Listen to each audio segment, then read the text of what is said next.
Oh, welcome everyone. It's already 5. Almost. Thank you for coming to this seminar. If I was a participant in this conference, I would have gone to a different one. Oh, well, if you say it. This is so much for a promising start. I also meant to tell you a joke at the beginning. And this will also be some kind of introduction. So I laughed so hard when I heard this joke that, and even the next day, the memory came back, and I always had to laugh. But I'm really not sure that whether that's just because I'm weird or maybe it's a cultural thing. So it's everything about this seminar is an experiment. So I'm going to tell you this joke now. There are 3 men. They are each granted 3 wishes. And the first guy says, you know, I really would like to have a Rolls Royce or one of these big English cars. How do you really pronounce it? You look at me very puzzled. I don't know the word. Rolls Rolls Royce. Rolls Royce. Let's stop with the talk. It's not working. No, and to drive it.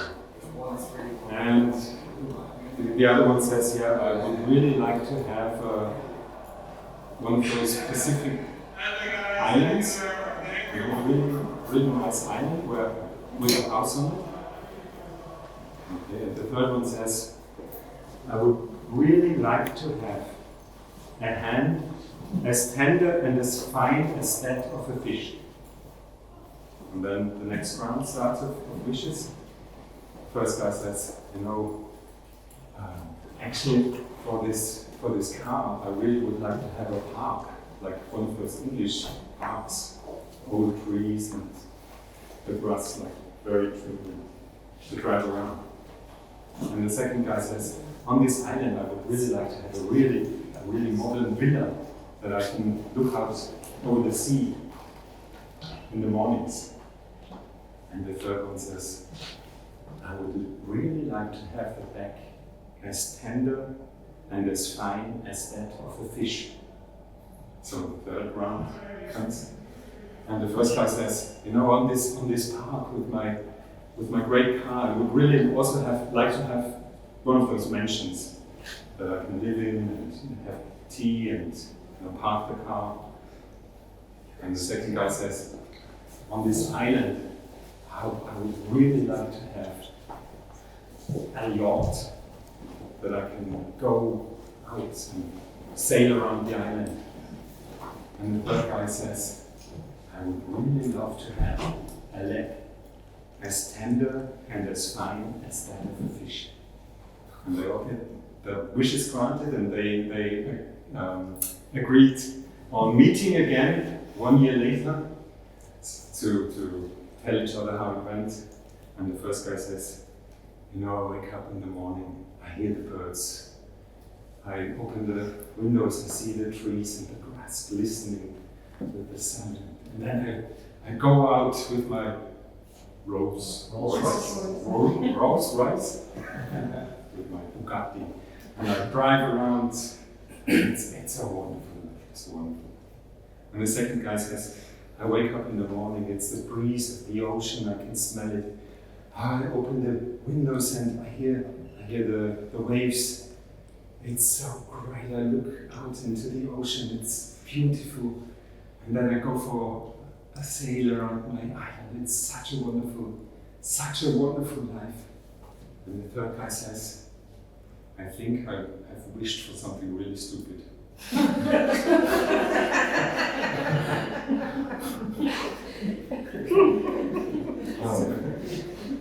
So this is somehow connected to our topic, as I now realize, because our topic is called Longing for More, and we're mostly going to talk about stories and how we are in a story. So this is it in a nutshell.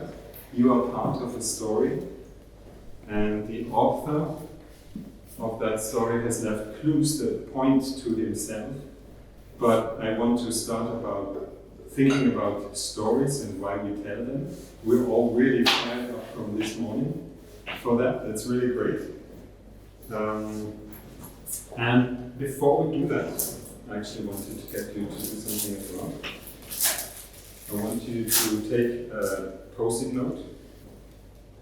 And I recently went to a workshop and we got to learn something really important about post-its. If you want to have them stick, you don't pull it off like that. From the side always.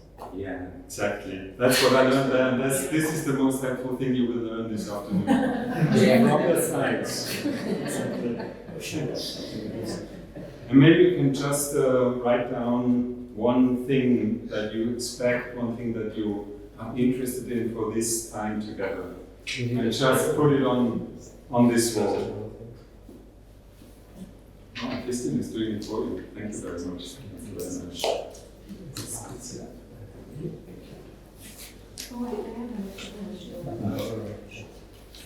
Sorry, what should we write? What do you expect of this seminar? Do you have a question? One thing.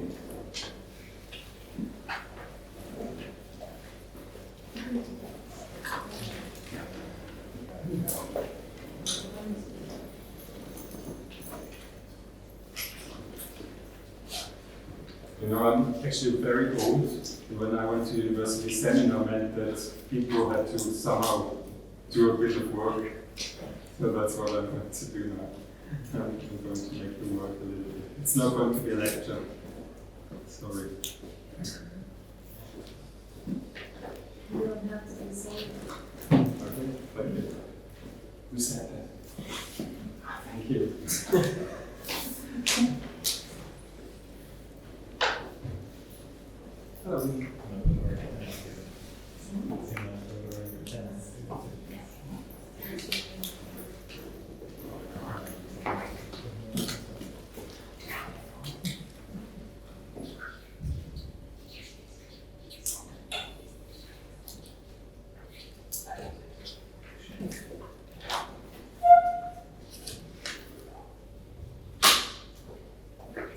Yeah?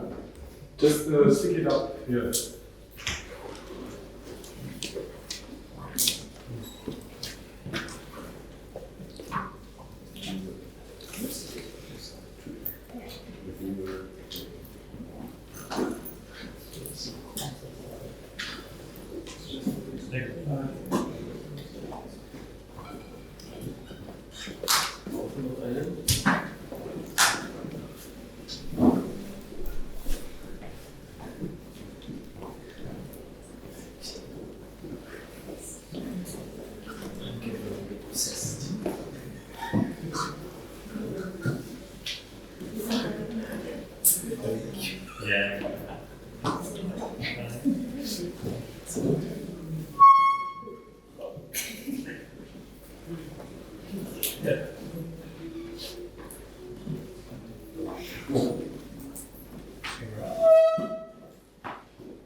So thank you very much.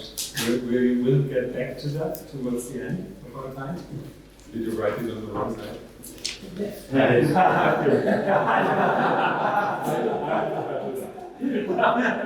Don't worry. Wonderful. That's a happy ending.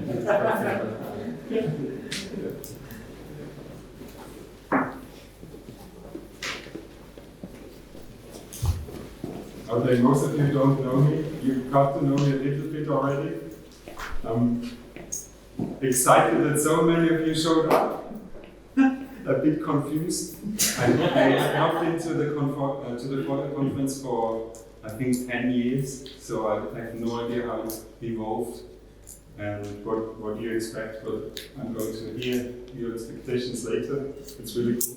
But I want to tell you a story now about myself. This is sort of introducing myself. It's a story about me and Jesus. And maybe while I tell it, you can ask yourself how this story points beyond this world. Maybe you can start thinking about these things. And I'm going to ask you, what do you think? How does this story compare in this world? Okay, so the title of the stories, I was so scared that she wouldn't survive. Thank God she survived, and her middle name now is Resurrection. So my name is Bensel. I am convinced and enthusiastic about Jesus. But I was so scared that she wouldn't survive. She did survive, however, and her middle name now is Resurrection. My wife and I'm married. My wife and I, we have hope, and we also love children. 3 of our children were born at home. That was a different place every time because we moved around a lot. Johannes was born in Innsbruck. Gabriel was born in Rom, which is just outside of Innsbruck. The prices got too high in the center. Rosa was born in Wintersill. My wife is a midwife, and she's not afraid of house births or home births. That's what we call it at home. And this is also something you can legally do in Austria, but you have to have an additional experienced midwife with you. Okay, so I hope you understand that 3 grown-ups plus the baby normally there. So the 4th birth also started well. We were, of course, full of joy and looking forward, full of anticipation, but something was not quite right. The midwife became very worried. The baby's heartbeat were getting weaker. We had to stop, we had to interrupt the birth. The ambulance came to take us to the hospital. It took ages for us to set off to get going. I saw snowflakes flashing in the blue light of the ambulance. And then the emergency doctor says to the driver, drive fast, but so that we will get there. We get to the hospital, the doctors receive us, they do a quick ultrasound, there were no heartbeats from the baby anymore. My wife disappears with the doctors into the operating room, emergency cesarean section. I was paralyzed. I don't know if I talked to Jesus at that time. I trust him, I have trusted him for many years. He has brought me through many difficult times, but now I didn't know if she would survive. I was shocked, panicked, dizzy with fear. I don't know if I prayed, but I had to go to the toilet very urgently. I thought that I might not have another chance that night. Maybe I would spend the whole night at my wife's bedside. Would she survive? Would the child survive? Or would the child be severely disabled? With these questions and feelings, I went to the toilet. And I prayed on the toilet, I remember that. Almost immediately somebody knocked at the door. Mr. Bensel, everything is okay. I got up as quickly as possible, and I was taken to a room. Then they laid my daughter on my upper body. I cried with joy. She was warm, she was moving slightly, and she made these quiet whimpers. It was so beautiful. I was so relieved. And she was completely healthy. You know, those doctors, they have a number system for newborns, with 10 as the highest, best value, and she was a 10, 10, 10. We wanted to call her something else at first, but she was given Anastasia as a middle name, and that's Greek for resurrection. Jesus rose from the dead, and he can bring back anyone back to life. I believe that he did something like that with my daughter. Of course, I forget things like that quickly. You know, I keep getting scared that something will go wrong. Not everything goes smoothly. Life is not plain sailing. But Jesus conquered death. I know many philosophical and historical reasons for that. that convinced me. I studied philosophy myself and linguistics. And no reasons like that Jesus conquered death, but I also look at my daughter. I know that a lot goes wrong in life. There is a lot of suffering and grief. I could also tell you stories about with that topic. But I have experienced that God gives life, and He promises that He will do it again after all the grief. He promises that. And I wish that for you too. If you trust Him, He will bring you back to life. It would be great if you got to know Him better. If you knew His story better. If you knew His story with you better. And if you also told your part of the story. So this is the story about Leah's birth. That's her first name. And she gave me permission to tell you this. She's 10 years. So I have to ask you. And now I would like to ask you this question.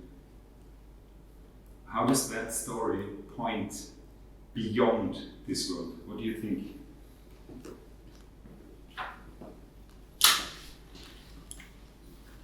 You could say it's a miracle. Uh-huh.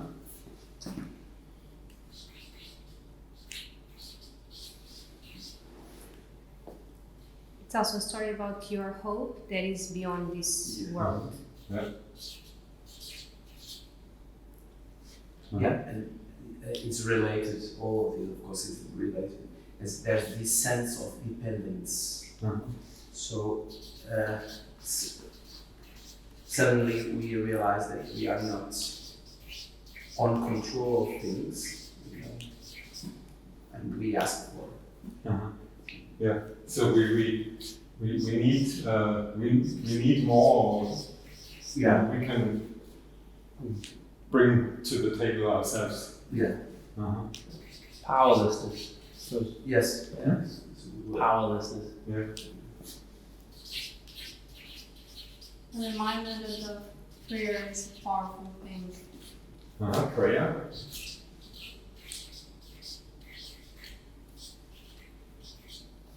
And death. Yeah. I'm repeating about it. And death is something that sounds unnatural. And Unnatural. not natural. Unnatural, is that? Exactly. Unnatural and With a fantastic. U. Yeah. Exactly. Yeah. That's so cool.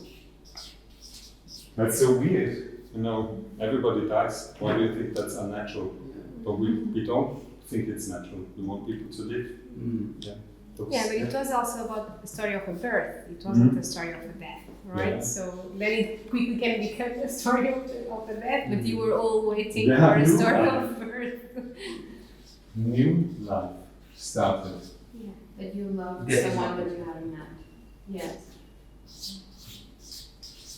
And I did love somebody that I had not met. That's what they said, yeah. Yeah. Because love is actually Yeah, you already were enough.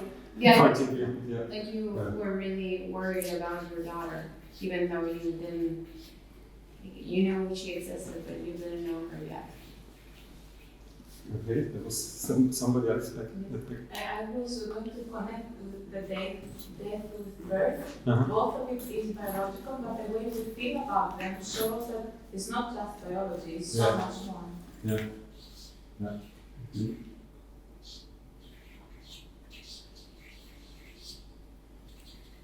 I'm just going to write, we feel more.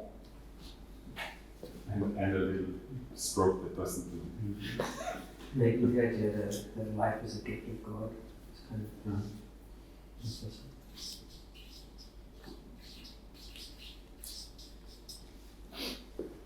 To me, it's also about mercy. Mercy? Yeah.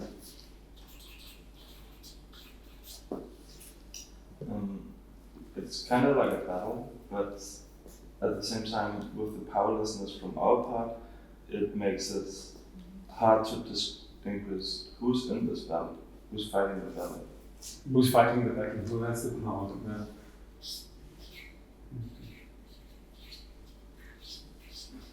Whose fight is it? Yeah. A question that I don't, that I ask myself is, why do I interpret this as a miracle? Couldn't it just have been something completely natural? And I think that also the whole question of interpretation also will point us beyond this world. So this is really cool. Thank you for thinking along, and thank you for starting the process of going along with this with these questions. I forgot to put my papers here. So why do we use stories? And maybe this is a little bit of a reminder of this morning's session. Why do we use stories? What do they do for us? And I would like to, Christian, maybe you can hand out one, help me hand out more of these. And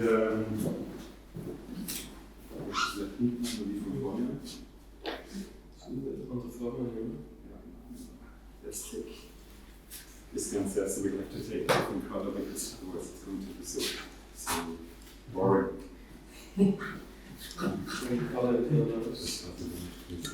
So on this post-it, I want you to write one idea why we use story.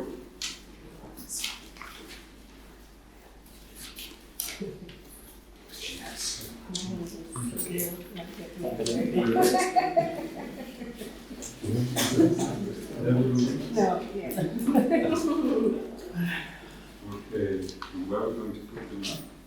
So it's to answer that.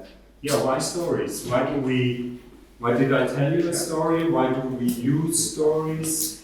Why stories? And when you stick up your answer this time, hang on a second. Wow, you're faster than me. Sorry, no, that's very good, very good. Okay, I'm going to give you some categories you might want to put your answer on.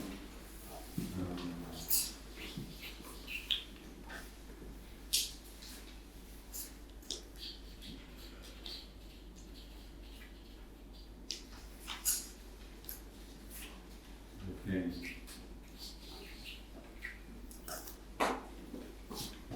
We need another category because you might think of things that I don't know. I haven't thought of. Okay, you could say, well, a story is a powerful tool, and maybe the answer goes into this category. Or you could say,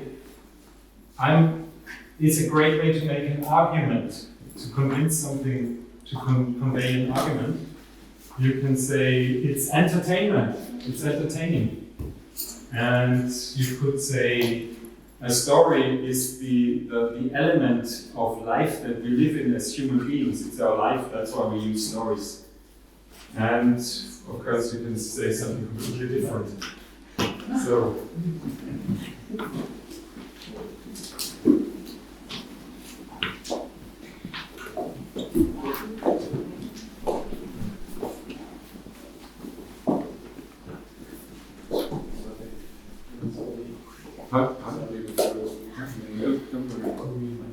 why do we use stories? Why do we use stories?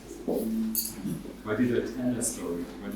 Why did we hear this morning about stories? Why do we use stories? What it could be.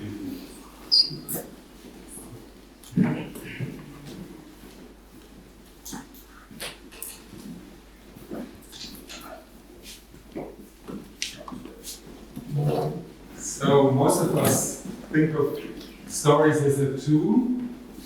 People remember them, they grab our attention, we can share our wisdom, we can communicate them through stories. We reach new interpretations. We can use imagination, so it's entertaining, but it's also using our imagination, and it also draws our attention. Nobody thinks that we can use a story to make an argument. And some of you thought, well, this category is actually also, we connect stuff, stories connect people, you said it makes you more relatable to others, but that's also sort of a tool thing. Yeah, I can use this to... It can be. It can be both, yeah, you're right, yeah, exactly. It can function in different Or even because ways, yeah. because it is something that's in our life, is also a tool Yeah. that can be an argument. Exactly, it can be all of these things. Exactly. Yeah, I gave you a task that's not easy to solve. Stories help us to emphasize. So things go under their skin. I have a couple of ideas about stories that I want to share with you, and then we'll go into the question of how God left pointers in his story. So when we look at human beings, there are different ways to call us. Somebody might say we are Homo sapiens, we're wise people, we think a lot, we're Homo socius, we are social people, we need others, we are Homo adorans, we worship, and we are Homo narrans, we're storytelling people. And actually the list goes on. But each of those headings just simply tells a story about human beings.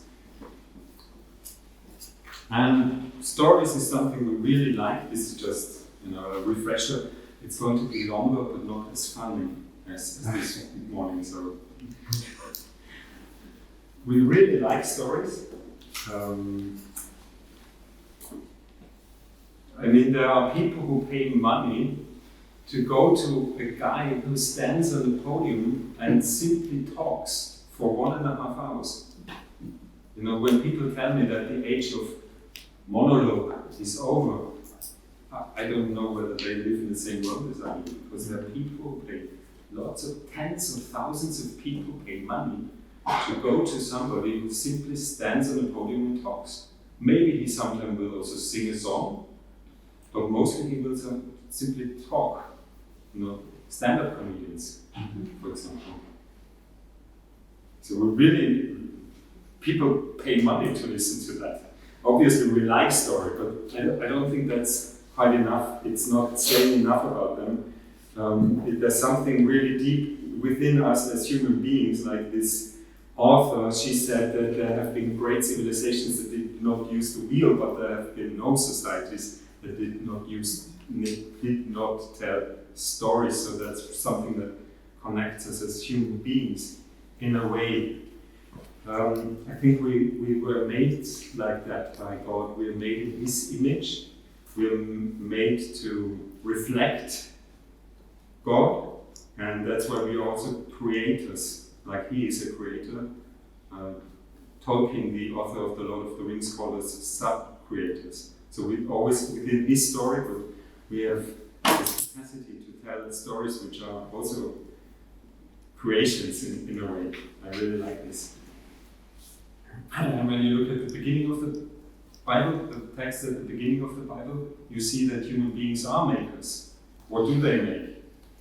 They are involved in garden architecture, research, and poetry. It's really interesting to me.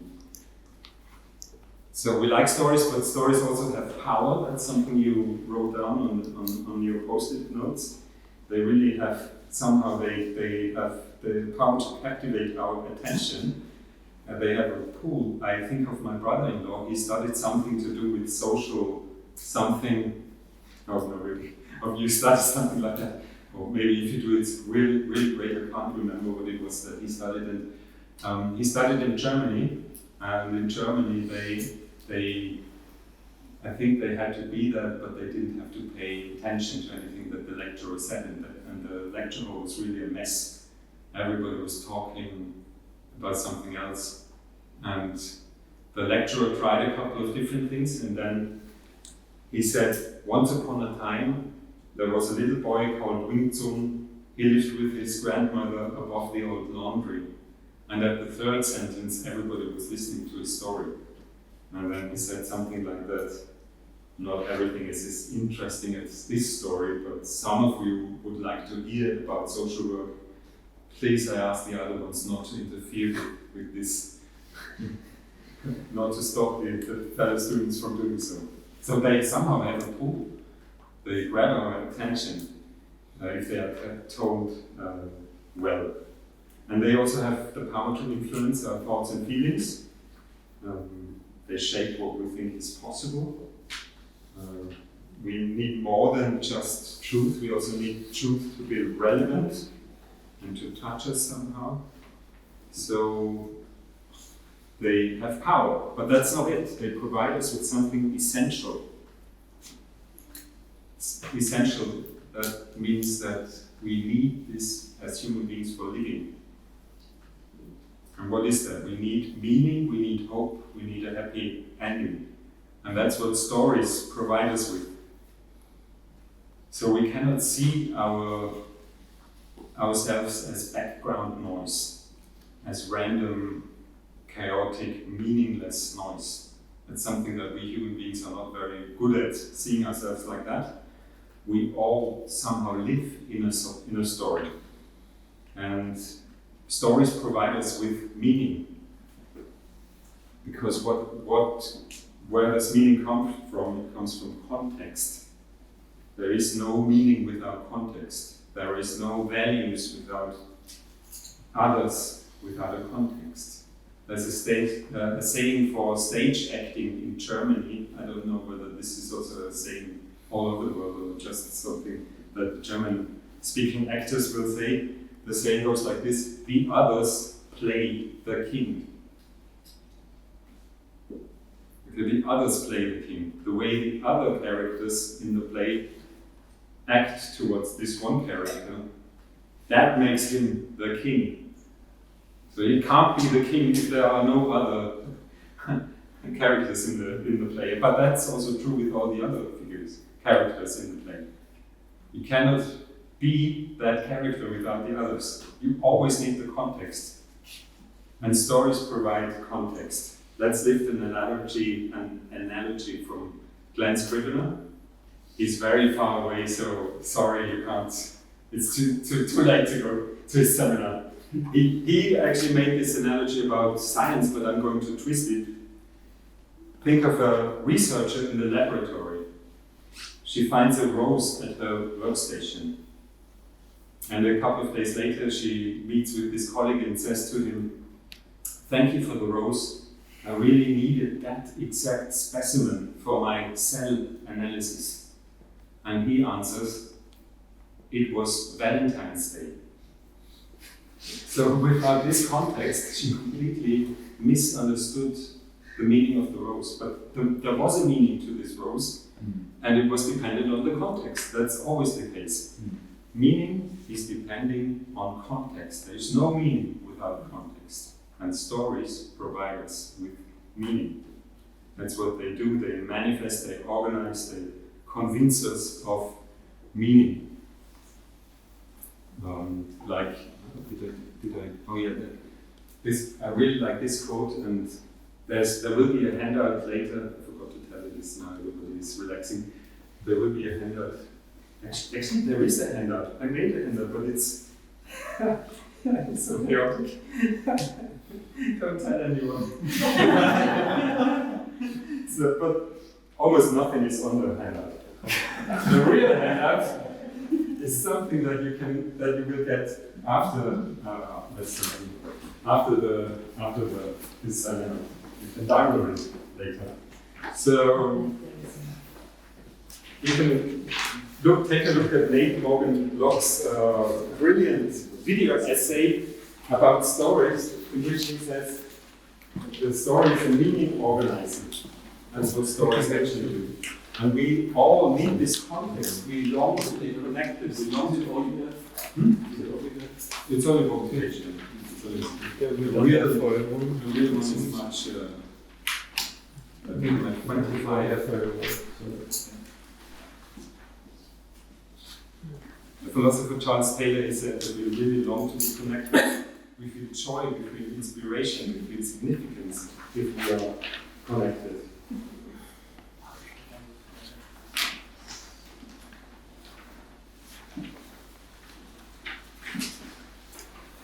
We also need stories for hope. That's very interesting to me. I listened to a talk by an Australian psychologist. She did, for her PhD research, she did empirical studies with hundreds of people in Australia to find out what makes people have hope and what makes them lose hope. And that's one of the 4 key ingredients, is that people who found life most meaningful, they think equally often about the past, the present, and the future. And in this way, a story arc emerges. So this is a criticism of people who say, seize the moment, live only in this moment, be mindful only of this moment. People who are very mindful, meditating a lot, they have benefits, but they lose this aspect of living, seeing their life as meaningful, because they see their life as within a narrative arc. So we need this to have hope, and we also need stories, of course, to have a happy ending. Because if they just go down there, like the story of King Lear, it's not so uplifting, and we don't know whether we really want to be part of that story. But we can really feel how painful it is if you are not part of a good story. We're often told that we are not part of a story at all. So we are told that there is a difference between the stories we read about and our lives. This is quoted by one of the books that you will find on the other handout, on the real one, on the secret hidden extra handout. And this guy says, Gary Saul Mawson says, closure and structure mark the difference between life as it is lived and as it is read about. And real people live without the benefit of an outside perspective on which both closure and structure depend. So this guy has a very good insight into how we live, how we would like to live, and how good stories work. Good stories have a structure, and they have some sort of closure, some sort of a happy ending, a resolution of the problems that are being talked about. But he says there is no outside perspective for us, so unlucky us, we're really stuck without meaning. And this is something I really experienced, and maybe you have too. There are pieces of art that try to convey this idea, and they're really boring and they are really depressing. For example, this film, I don't know whether some of you have suffered through it, Burn After Reading. It's a film with George Clooney and Brad Pitt and a whole lot of other great actors. And it has the story of some CIA spy thing that nobody actually understands. It's full of stupid coincidences and injustice. It's not one of those stories where the good guys win in the end. In the end, the director of I think the CIA or FBI or one of those American spy agencies and the vice director, they're in the room, they're talking together, and one says to the other, "What was this that we just experienced?" And the other guy says, "I don't know, but no, let's not do it again." And in the beginning of the film, the camera zooms in from outer space into Earth, and then all of these things happen, and then after these words have been said, camera zooms out again. And the idea is that we should understand by these images is, this is your life. This is the view from above. A whole lot of nonsense. There is no structure and closure. And watching this film can get you really, really depressed. Don't watch it in November if there is not. And it's the same with reading people like Richard Dawkins who tell you that your life is just a random accident. Your genes programmed you to be here now, poor you. and stuff like that. And really, there is stuff that really sucks the life joy out of your life. If you hear that your life is just meaningless, it's really painful. That's why this film was not a great success. You know, people actually don't long for films like that. They don't want to hear stuff like that because we are longing for more. We're longing for something else. And we need this element that Terry Pratchett was speaking about. Maybe you've read him before J.K. Rowling came along. He was the best-selling English author. He wrote these fantasy books about a flat Earth called Discworld. And in this other world, there's an additional element called narrativium. And this is the thing that connects everything, that turns everything into stories. That's actually, I think it's a good description of our world, because there is a connection between everything in our world. And there is meaning, and we feel this, we know this, we interpret things. We think that death and birth are not just things that happen. We think that there is that we need more, that we need love, we need hope, we need mercy. So we really are these storytelling people. And if you want a fancy word for that, you can use Aristotle's term mythos.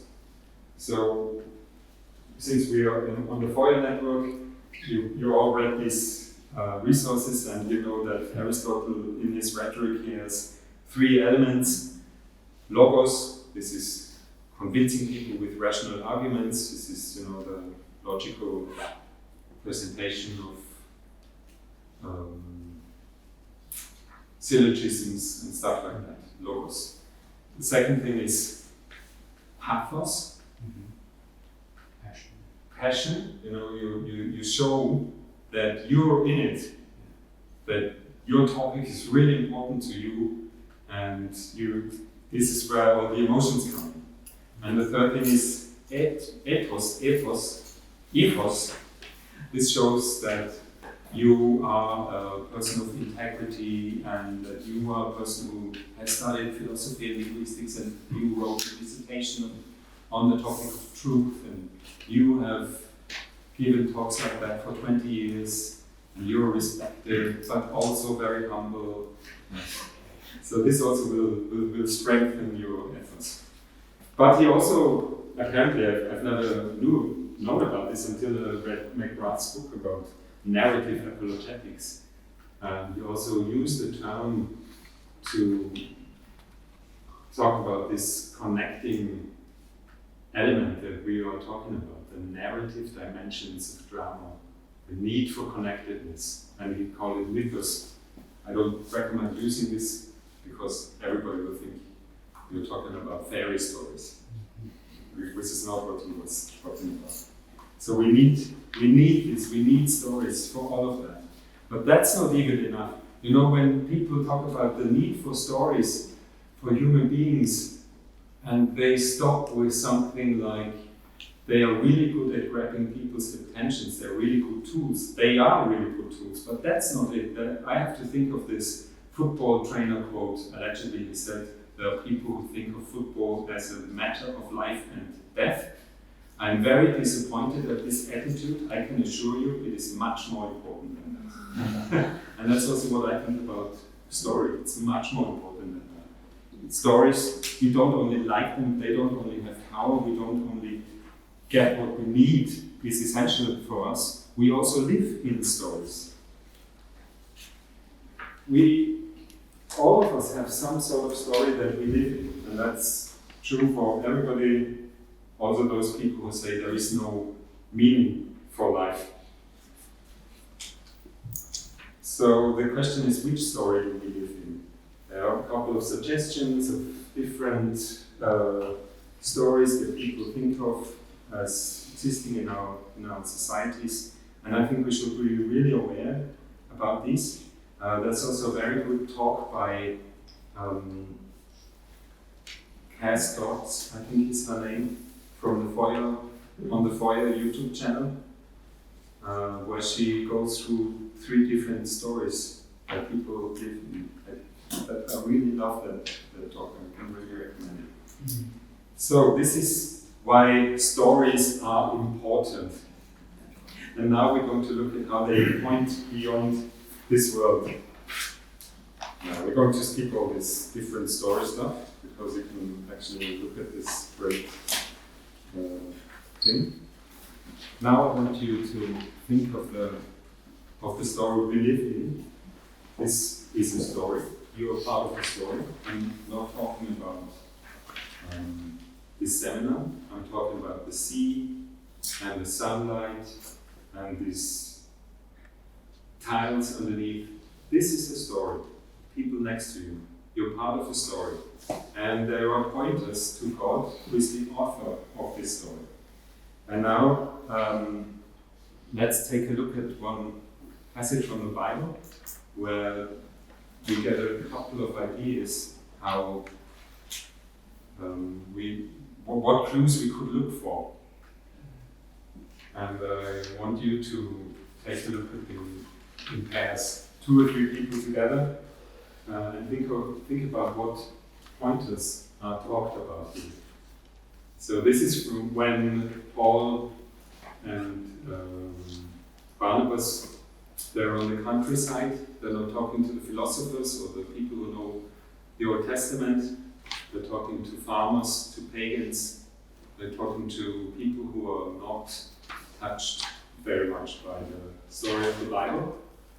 And a miracle happened. They start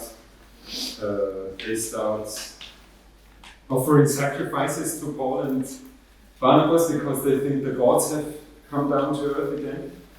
And then they say, men, why are you doing these things? We are also men. Like nature with you, we bring you good news that you should turn from these vain things to a living God who made the heaven and the earth and the sea and all that is in them. In the past generations, he allowed all the nations to walk in their own ways, yet he did not leave himself without witness, for he did good by giving you rains from heaven and fruitful seasons, satisfying your hearts with food and gladness. Okay, talk to the person next to you, 2 or 3 people. What pointers do you think? What topics are touched upon in these words? What pointers does Paul think of, or does he mention? And you have 3 minutes for talking to each other. I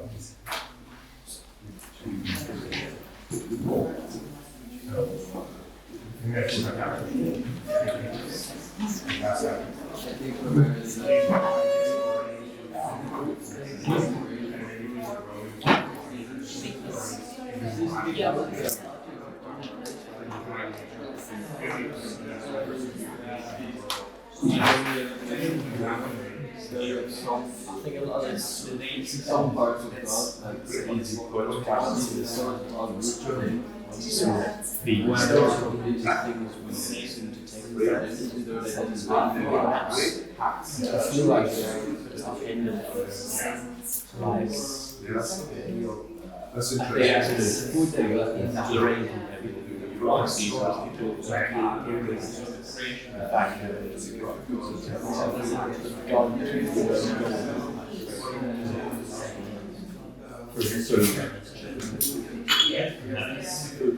food production. Yeah, these sense.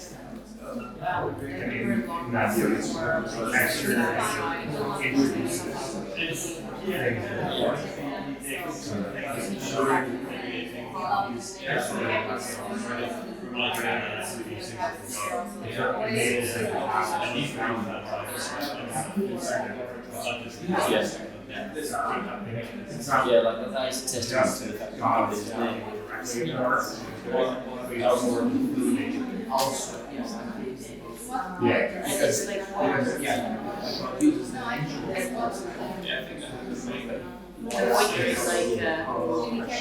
point recognize things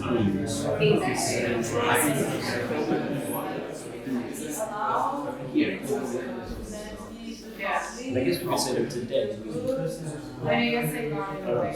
most of us don't live in a constant anxiety about how the harvest is going to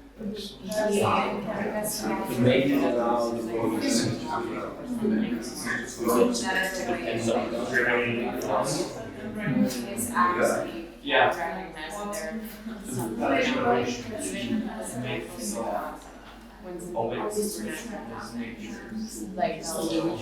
Okay, any ideas? I'm trying to put them down somewhere on the paper where they might fit to the words. Any ideas of what comes? nature. Yeah, nature, like what exactly about nature? Rain from heaven, Yeah. fruitful season, like nature has its own seasons, autumn, Yeah. winter. So it's ordered in a way, is it? Yeah, Uh-huh. What did you say? Or Ordered. There's a structure. It's not random stuff, and good things come. Yeah, and once again, related with that, there's a sense of dependency. Uh-huh. So we need that something external provide to us. So yeah, Cool. Yeah. Anything else? fruit and gladness. How does that point to God? What do you think? Because he's the source of all good. So this is really interesting that he gives us things for life. Oh, very difficult. F or V? I think this life. Yeah. But this is also our life. Interesting. It doesn't only give us food, it also gives us gladness, and is satisfying our hearts with that. So there's an inner part of human beings which you cannot see but needs nurture through food and gladness. That's really interesting. Yeah. God gives these things. Yeah, there's this external, we were discussing here Mhm. about the possibility that there's some external pointers and some internal pointers. So there's the external pointers, for instance, the nature with the rains from heaven, the food that the earth gives us, etc. There's this interior in the heart, for instance, where we told that verse in Ecclesiastes about that God puts the eternity in our own eyes. So there's internal and external pointers. And also, it's not here, but the morality is a very internal thing. This is exactly, it is good, yeah, morality. It's an internal pointer. The passage says allowed. So in version it says do not let. You see God is with sovereignty and all things. But the things beyond them. The things that surprise them. He allowed that to happen. So sovereignty there. He's sovereign, and he's also Lord of history in a way. You know, this whole human history with all the different empires and everything, that's something he allowed. Because he's sovereign over history. he's kind of in control, like especially in this verse, like he allowed, then he did not leave himself, he did good, like he is doing everything. And yes, everything. Also, history. Sorry, there is a past. Yeah. There's a present. There's a future. There's the idea of history. It's something that actually came into the world with the Bible, with the Old Testament. That history has a direction. It's heading towards some goal. It's not the case that everything just repeats itself. like the cycles of the year. And with all that, we can see the agency in weakness. So he did not himself without weakness. So he's sovereign and he wants to. So there's some agency, some intention from God in revealing himself. Yeah. So he is communicating. In communication, good. That's good. Okay, and that's also something really interesting here. So somehow humanity, there is a humanity. You know, there's not just different nations before God, they have the same standing, so to say. So all human beings are created in the image of God. It's something that all of them he let go their own ways, but now he wants all of them to return. So they're all in the same category. There are no superhuman beings or subhuman humans. They're all humans with the same responsibilities, same dignity, same rights. Okay, cool. Any other idea? I'm really just trying to get the most ideas. I can write a cool book about it. I think it's an interesting sometimes walk in their own ways, because it says that we live with direction and we can't escape not having a kind of direction. In a way. We chose two different directions. It's not that, but that makes me think about liberty, the sense of free will that is connected with responsibility. Yeah, but we also off the road somehow, off the good road. We're going our own ways, not his way. Off the good road. Okay, that's really cool. So these are some of the pointers that we see are also spoken about in the Bible. And of course, when you look at apologetic books and stuff like that, you will find all kinds of different ideas being developed from this. So we saw that there's an order to the universe. It even exists, you know, like in the previous verse it says that there's a God who made the heaven and the earth. So why does anything exist at all? How did the cosmos, this ordered structure of the universe, get started? Well, somebody had to start it. Nothing ever starts on its own if it has started. So there's existence, there's order, and people can even understand it. The cosmos is intelligible, and people can investigate this world. There's something in us which allows us to understand the external world. That's really interesting. How did that come about? That also points in a way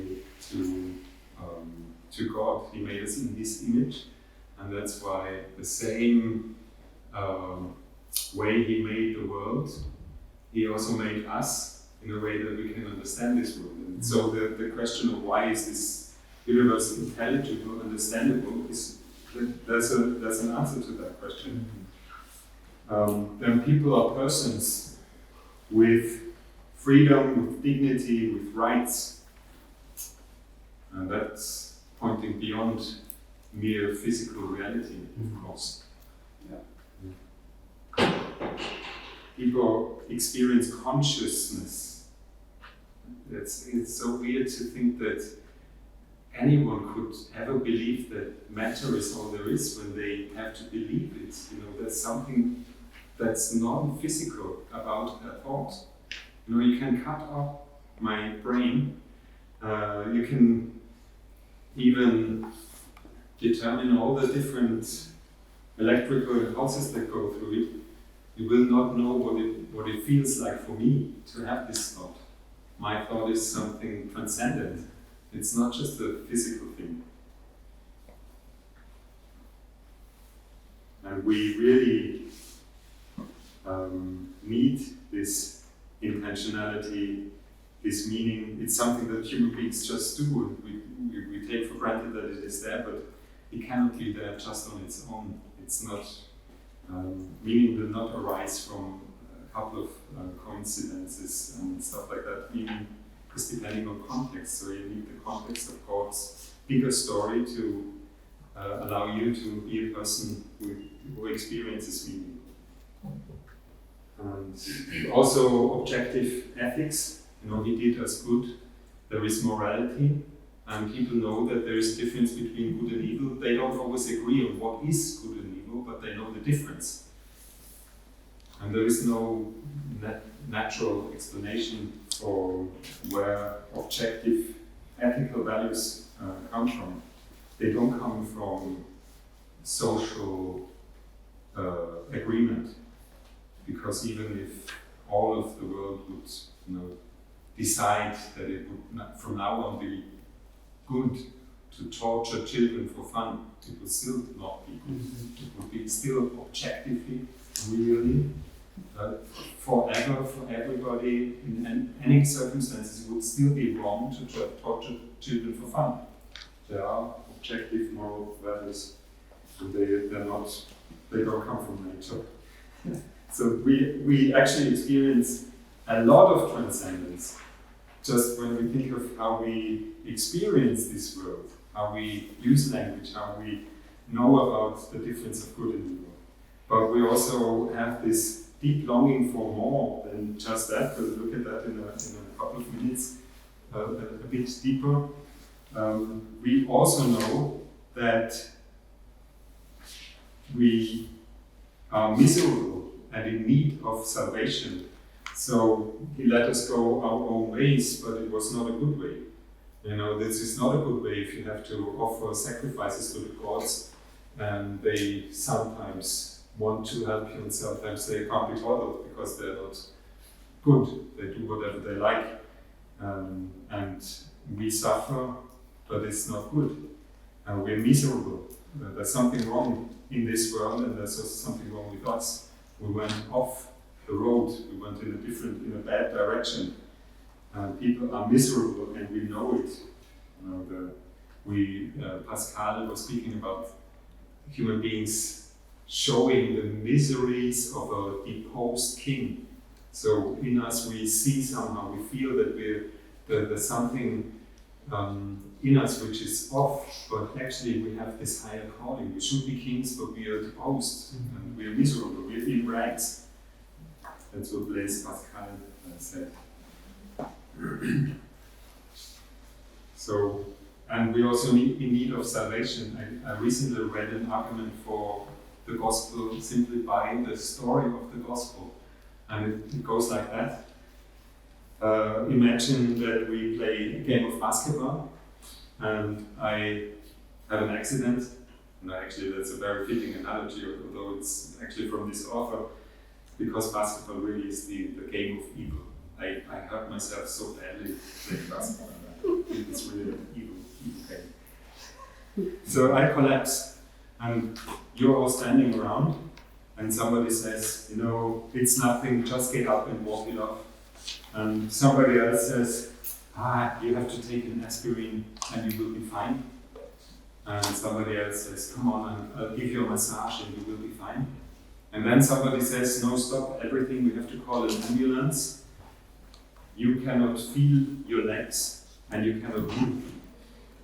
And I say, call the ambulance. Because that's exactly what I know about myself. I know I can't feel my legs, and I know I can't move them.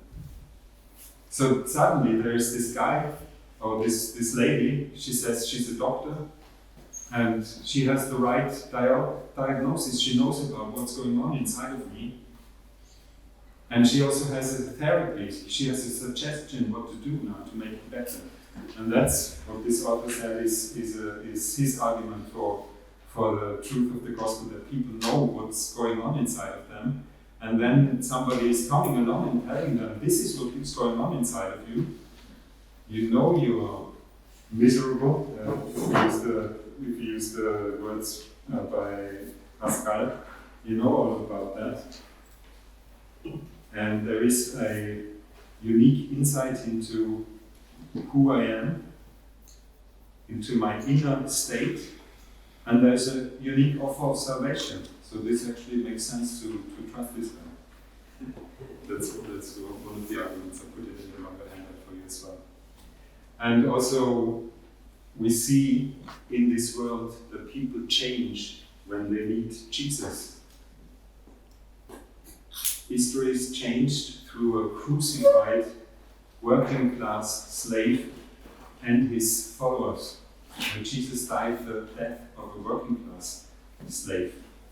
I don't know if we find anything comparable for our societies, the kind of death he died.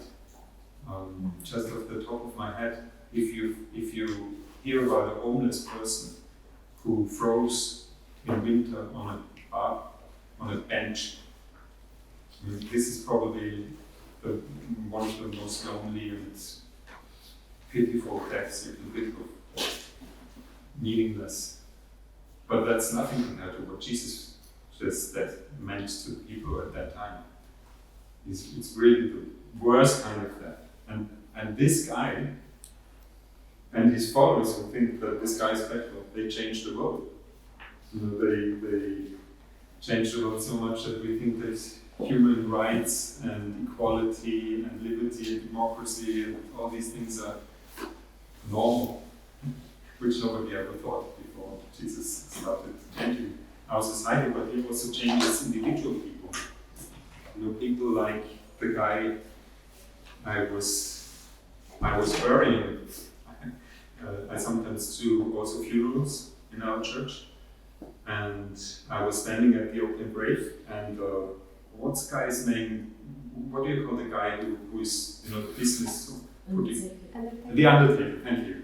So the undertaker and me, we're still standing at the open grave. Most of the other people have already left, and then the undertaker says to me, "Please forgive me being so curious.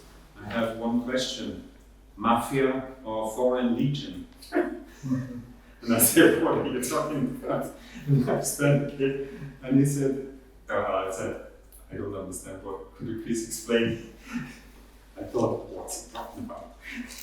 And he said to me, "Well, in your speech in the chapel, you said something along the line that this person used to be a very different kind of man when he was young, and that he changed a lot. And I had to prepare him, get him ready for the funeral.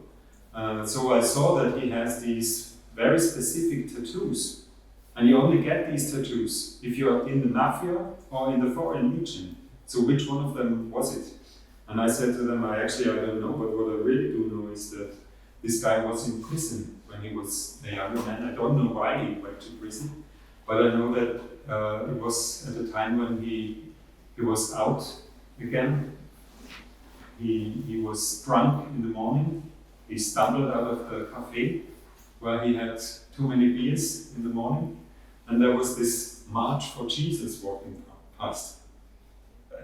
It's one of the first, I don't know whether they do these things anymore in your countries. People with banners saying Jesus is great, and maybe a band or something like that marching through the city.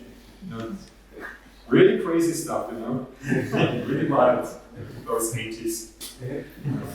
And then that's how he met people for the first time who believed in Jesus. And they just took him along. And they started believing in Jesus. Not right there and then, but it took some time. But when I met him, he was a really nice grandfather.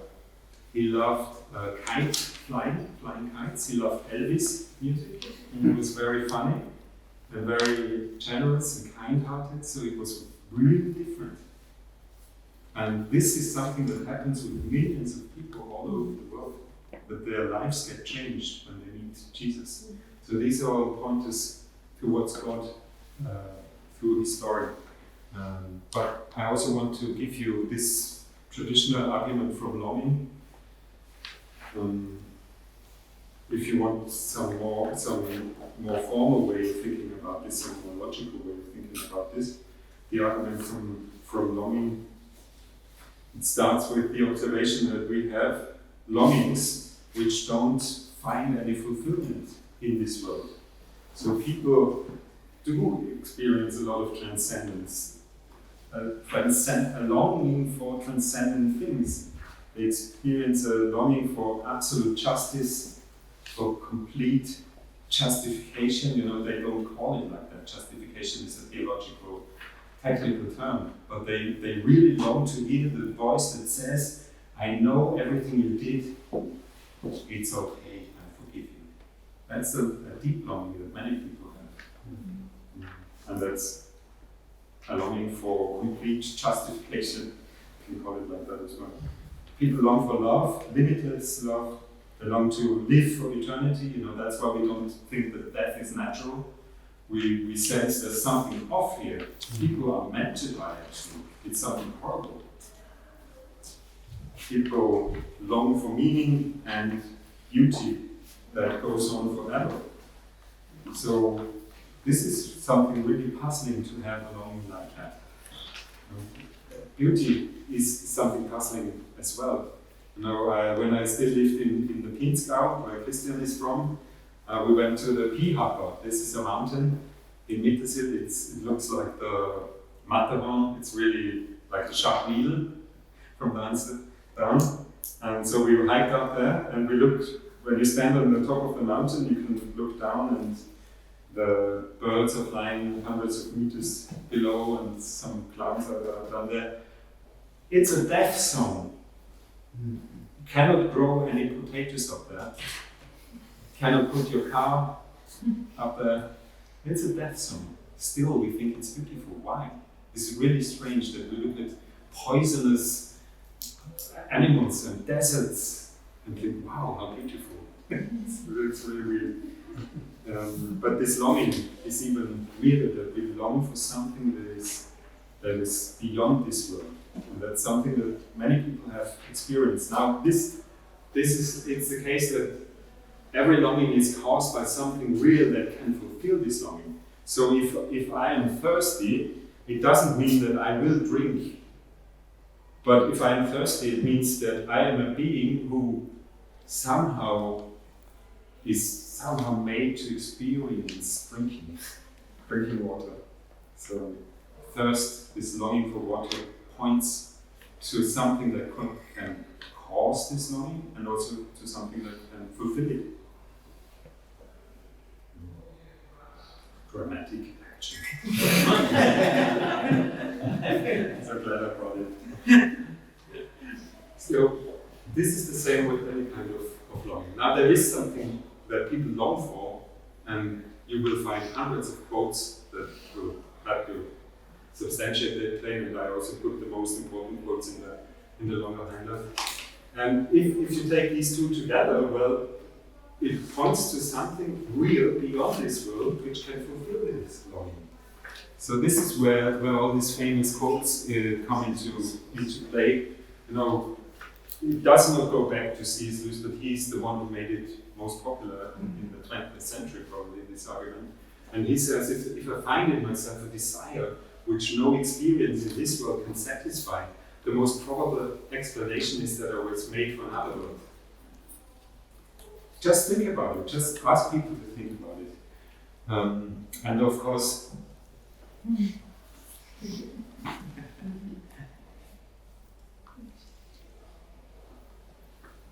you know, like Augustine said, the explanation for this is that God has made us for Himself. There's this. Since we are made in His image, we need the original to be fulfilled, because we are not the original image. We need His reality to be fulfilled. We long to be connected to Him. And that's what Jesus actually offers. He offers us this fulfillment that we're looking for. He doesn't say it's going to be right now and here, but He promises that we will be completely fulfilled one day. And it's also not an empty promise, so there's a lot of empirical research on the fact that people who do believe are happier.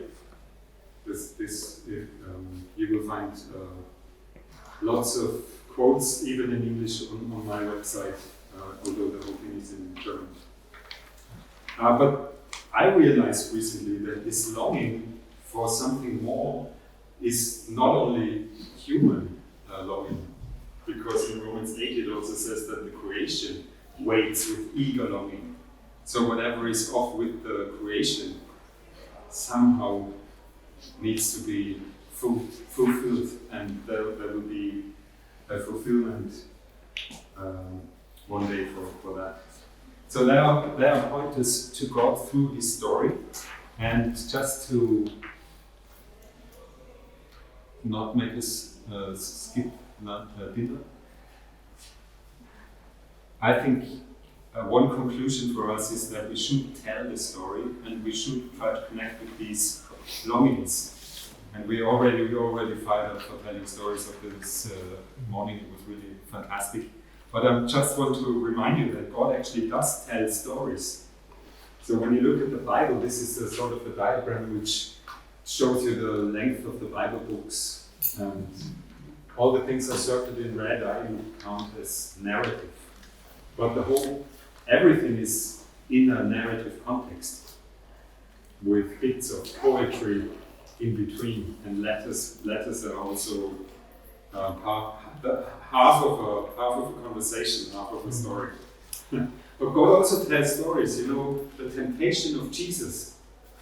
How did the disciples ever knew about that? Who was there? The devil and Jesus. Which one of them did he tell them?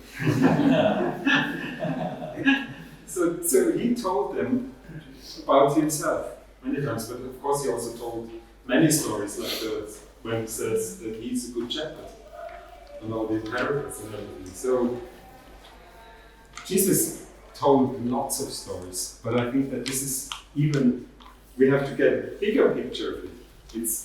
I'm disappointed if we stop here, because how did God create everything? And he said, the story he's constantly telling is still upholding this universe. What does it mean that he sustains all things by his powerful word? We're still in his story, he's telling a story. And he's a master storyteller, and he also tells us into storytellers. He says, you will be my witnesses.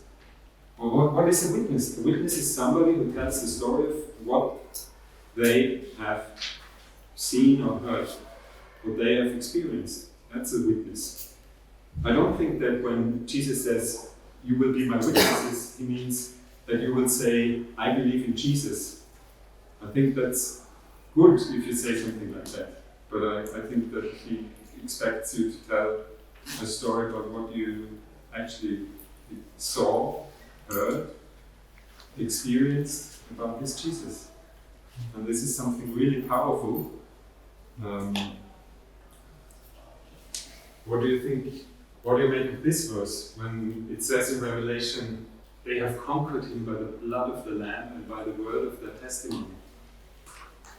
So they when they tell their witness, because of the power of Jesus, of course, it's somehow a defeat for the devil. It's interesting that telling a story about Jesus can defeat the devil. It's really interesting. So I think we still tell stories. How could you tell stories? How could we use them? We can tell the whole story. We can tell a personal story.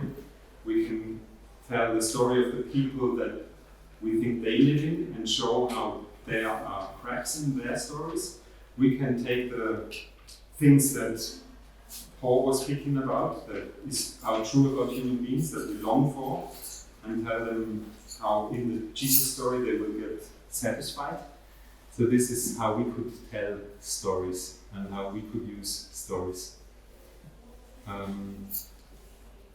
I have also added at the second page of the handout a very short, compressed version of a workshop that you can use if you want to write your own story.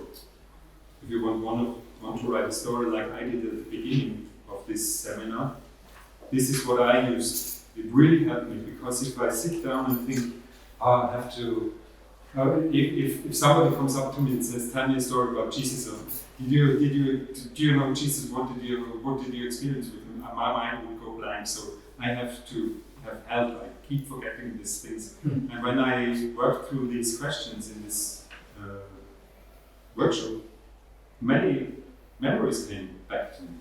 I realized, wow, I forgot so much. There's much more going on than I can remember. That really helped me.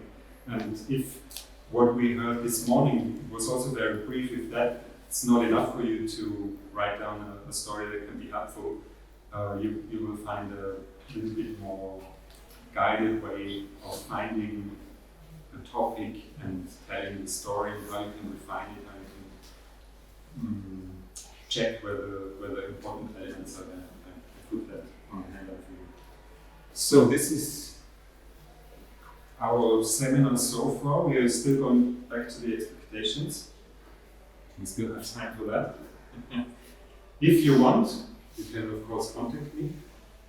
And if you want, you can also download the full text with quotes and all with this. I'm going to put it up here as well, or at the door.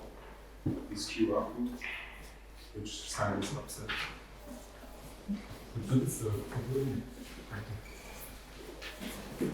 But I would like you to take your expectation post-it. If you want to, nobody has to do it. You can also just let it stick and think, the sooner we finish, the better. But if you want to, you can take it and read what your expectation or your question was, and then I can maybe say something to it if you want to. And also you can do this and then ask me some other question you would like to.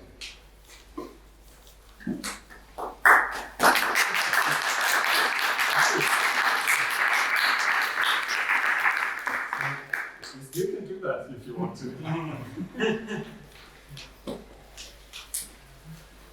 Okay, so I think you want to go and pray, and everybody who wants to leave can leave. Is that what you want to do? Thank you, Jesus, for somehow drawing us into your story. Thank you for giving us meaning, hope, value, purpose, things we really need, companionship. Thank you that we belong to your team, to your family, because you drew us into your love. Thank you that we can speak about love and not be inconsistent, because you are love. But thank you that you have shown your love to us. And coming yourself into our story, that entering your story, the author of the story. And thank you that you did that so that we can enjoy you, that we can find peace and forgiveness and meaning, and that we can have hope for a happy ending. Thanks for this time, and I ask you that you would help us to take what is good from this seminar and make it fruitful. Help us to be bold in how we use our personal stories or your stories when we talk about you. Amen. Thanks for being here. And if you still want to... What is today the person that you think there is a reference to you that is the best storyteller in the sense of pointing to other?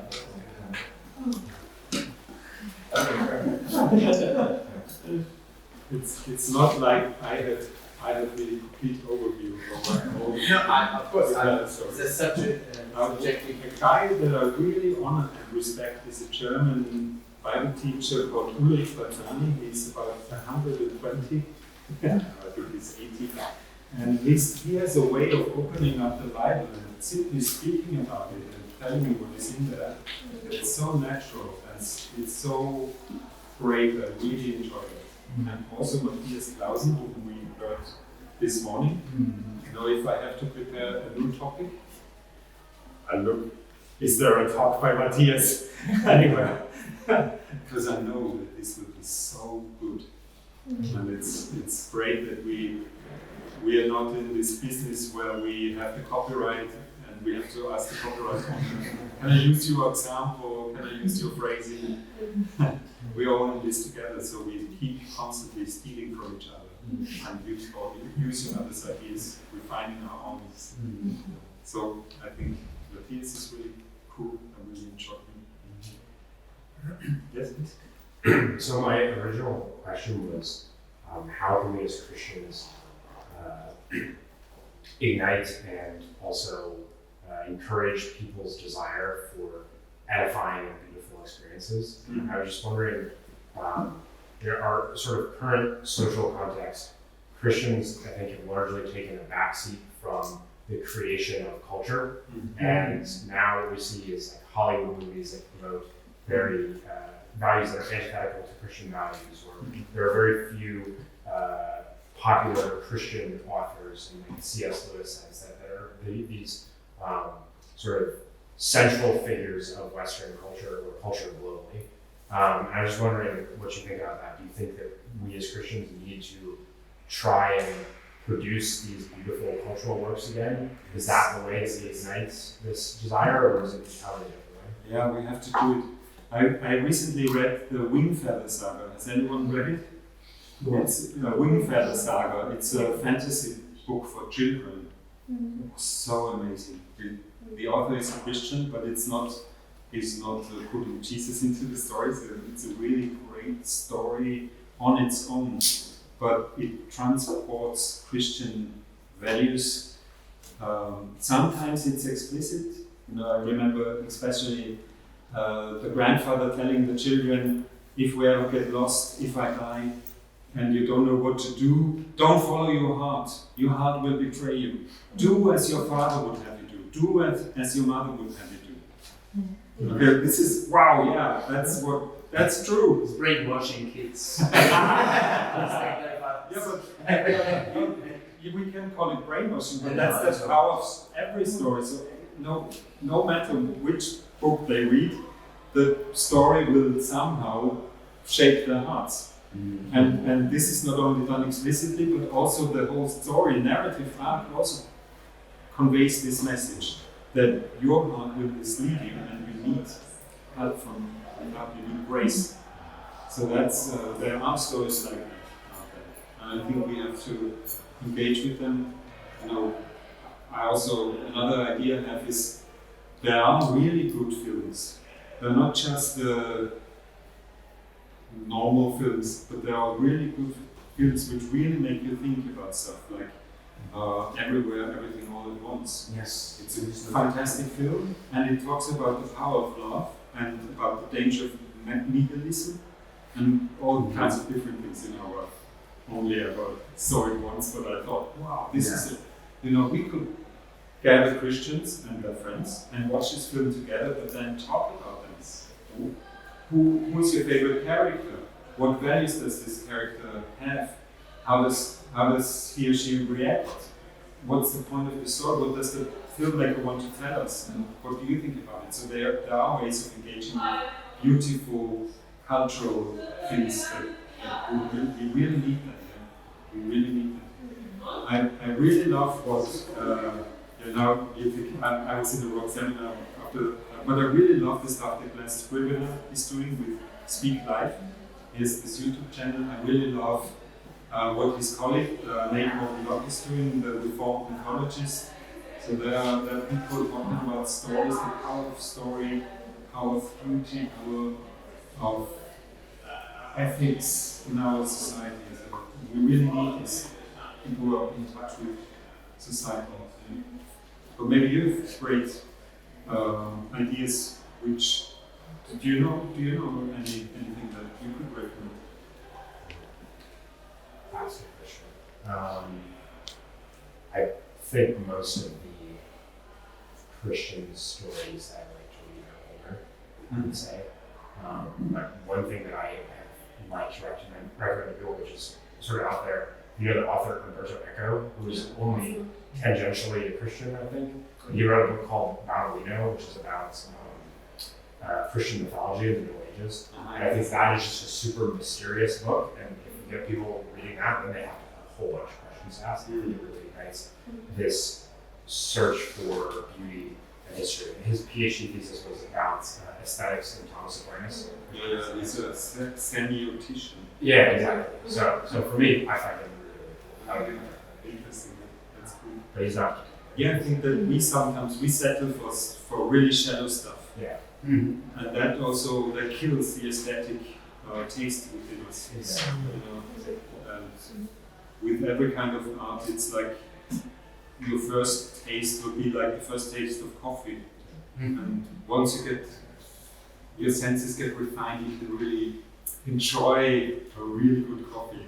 You have to drink lots of coffee. And there's also the problem of. No, but I just wanted, I wonder if we forget the Pilgrim's Progress as well by Bunyan. I just feel like that's quite a strong story as well in its own right. Very explicitly Christian, obviously. So, but really good for us, I think. I enjoyed reading it and I need to read it again just because there's quite a lot to digest in there as well. Yeah. I think that's a good story. Yeah. There's an animated movie from 2019, I think. Usually, I think you can find it for free online as well. And C.S. Lewis wrote The Pilgrim's Resistance. Yeah. And anyway, anything by C.S. Lewis, read his novels, read the Narnia books. My friend, my pastor, my guru, who taught me everything, he told me you should read these books as an adult, every once in so often. And it's really true. It's really true. They're really cool. The problem is that it's important for us to read all these books, but also to do, as you said, I think that to see things that are not made specifically by Christians. Mm-hmm. And because we are all made in the image of God, even though there was the fall, of course, but there's something always there. Mm-hmm. Or we can do a negative interpretation. Yeah, like I did with Like you read. exactly, like you did with the movie. You see, this artist, he conveys the brokenness and meaninglessness Yes. of this life view, Exactly. which is horrible. And you will for their own thing. Yeah. Because what I want to stress is, and I find that with myself, sometimes is if we are in the bubble of Christian art, we will not have references to communicate with other people that are not Christians. Because the imagery, the stories are all very specific, and they don't share. They say, okay, I don't share your analogies, your images, I don't relate. So, as you said, is a development of seeing beauty in all of God's creation, even that one that is created by non-Christian people. Yeah, and when you take the most successful stories, you know, Marvel superhero stories, when they were still good, the story is of the guy who sacrifices himself to rescue the universes or the universe. That's our story. Hollywood is stealing our story because it works. Because the people need that. They need the story of the guy who saves us by sacrificing himself, by dying. And I think it's very important for Christians not just to be consumers of entertainment or culture, but also to be producers of cultures, even at the smallest level. And I think while there are certainly people that are called to be great filmmakers or great writers or painters, I think if we contextualize ourselves as being a part of this narrative, and we understand that narratives and stories are about, in many ways, expressing beauty, then we can understand that one of the things that God wants us to do with our lives and He's doing with our lives is expressing beauty through the redemption of our character, the redemption of our life, and that our lives are about becoming more beautiful as Christ became beautiful. When you think about your life as this process of sanctification, redemption, and beautification in many ways, then we can think we're telling a story to the world with the way we live our lives. And that's a way of producing sort of cultural artifacts and producing stories without you having to be the sort of person that your career is as a writer or something like that. You can be any avenue. Yes, we're made to be creators because we're made in the image of the Creator. Okay. Anybody wants to ask an expectation question, or just everybody can leave and have dinner? Thanks for coming. So.